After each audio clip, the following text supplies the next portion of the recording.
This is Learning How to Draw for Beginners. Okay, let's get started.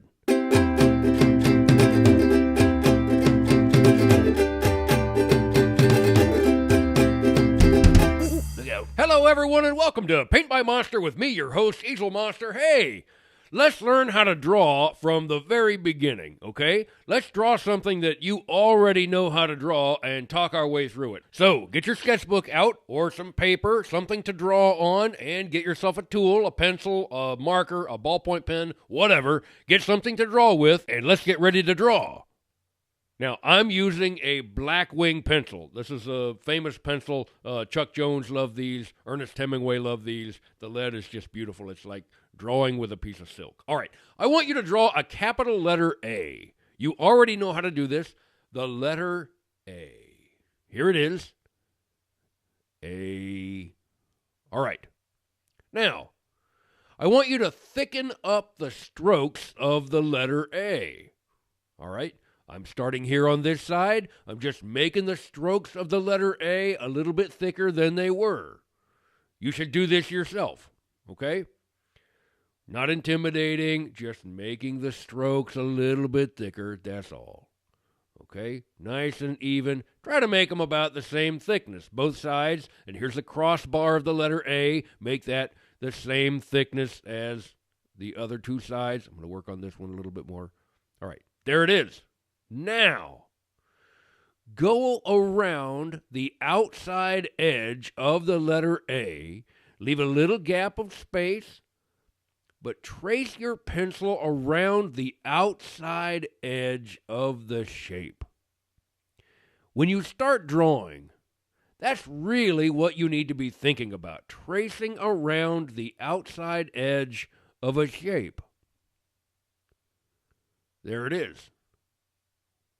Now, I'm going to move over a little bit, redraw the same traced line around that letter A, but this time there's no letter A inside of it. You're going to make the letter A with the traced outside line. You are drawing the outside edge, the shape of the letter A, just like this. And try to make it the same size. Make the lines, the sloping sides parallel to your first letter A. There, I'm cheating here. It's a little bit bigger, but that's right. There's a letter A. You've just drawn a letter A. Let's have some fun. Since we're talking about parallel lines, let's make this three-dimensional and give it some thickness, all right? From the bottom corners of your letter, extend some parallel lines down. All of them need to be the same distance away from the letter A. I don't know, this looks like about 1/4 of an inch or so. From the top corner here also. And then connect those parallel lines to one another. And then let's darken in the thicknesses. Now, I'm cheating the thickness of the center of the A a little bit because I want to be able to see through that center.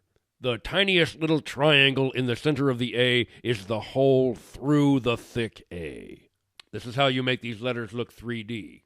Again, this is simple stuff. A letter A shouldn't intimidate anybody, and you can do this. A, just like that. Look at that.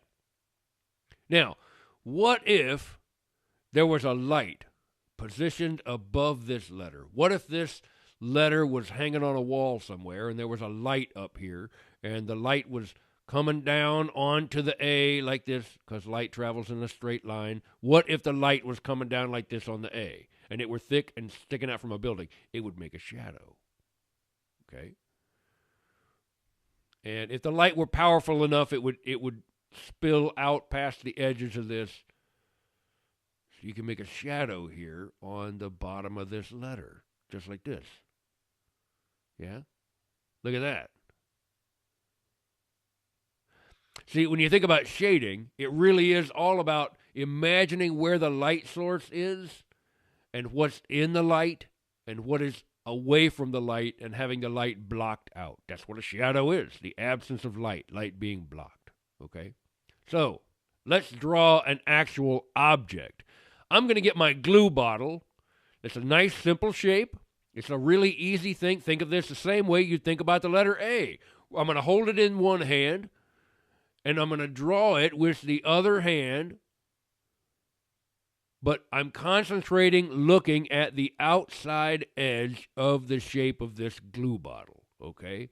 Basically, it's sort of a rounded rectangle with the nozzle up top. So let's try to draw this glue bottle, okay? You could pick anything, but start with a nice, simple shape. And you're looking at the edges of the shape. I could start anywhere on the outside edge of the shape, but I'm going to start at the bottom and draw this horizontal line to represent the bottom of the glue bottle. It has a rounded corner as it makes the transition from the horizontal line of the bottom to the vertical line of this left side. And then another rounded edge here to go up to the top of the glue bottle. So now I'm going to come back down to the other bottom corner and round that edge to its other vertical side. There's the other side of the glue bottle. I'm paying attention to the relationship between the width of the glue bottle and the height of the glue bottle. That's one of the things when you're learning to draw, you're paying attention to the spatial relationships of all the parts of the object that you're drawing, especially the outside edges, okay? Getting the relationships of the outside edges right is actually more important than any of the interior details inside the shape. Now, I probably should have drawn the cap portion of the nozzle a little bit taller because I don't think I've accurately represented it, but that's all right. I'm thickening up some of the outside edges of the glue bottle. And now that the outside of the glue bottle has been established, we can go and start working on some of the interior details, like the lettering and some of the little dirt flecks and the little label portion down here. Let's go in here and do some of those things. I'll write glue, but I'm not really thinking of them as letters so much as I am looking at the shapes on the glue bottle and trying to accurately represent and reproduce those shapes over here on the drawing.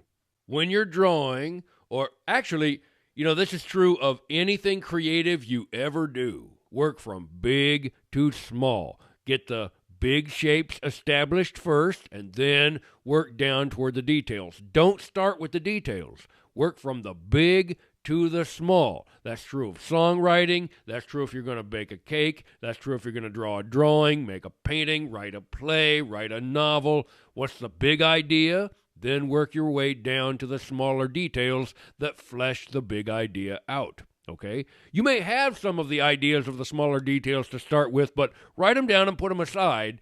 Don't build from the small details. Build from the big shapes down toward the smaller details and ideas. Okay, always.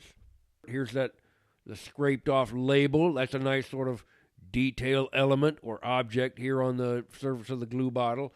And I'm not trying to be photorealistic with this. I am trying to capture where it exists on the glue bottle. But this is a sketch, just an indication. We're learning to draw. So there's the label. Put this little dot of dirt over here on the glue bottle. Okay. Looks pretty good. Now, I'm going to also come up here. I'll put the little knurling of the glue bottle up here on the nozzle.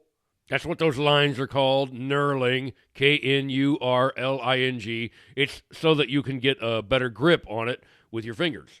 Again, I'll thicken up some of these edges on the glue bottle, and that's really kind of getting close. You can always refine the shape of things. Again, I was paying attention to the height of the glue bottle and the width of the glue bottle as I was drawing. I was trying to be sensitive to the spatial relationships between this corner and this corner down here while I was drawing the glue bottle, okay? You are measuring with your eye the relationships of the edges.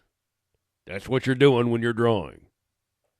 All right, that's about it for this visit. Practice your drawing. You can learn to draw.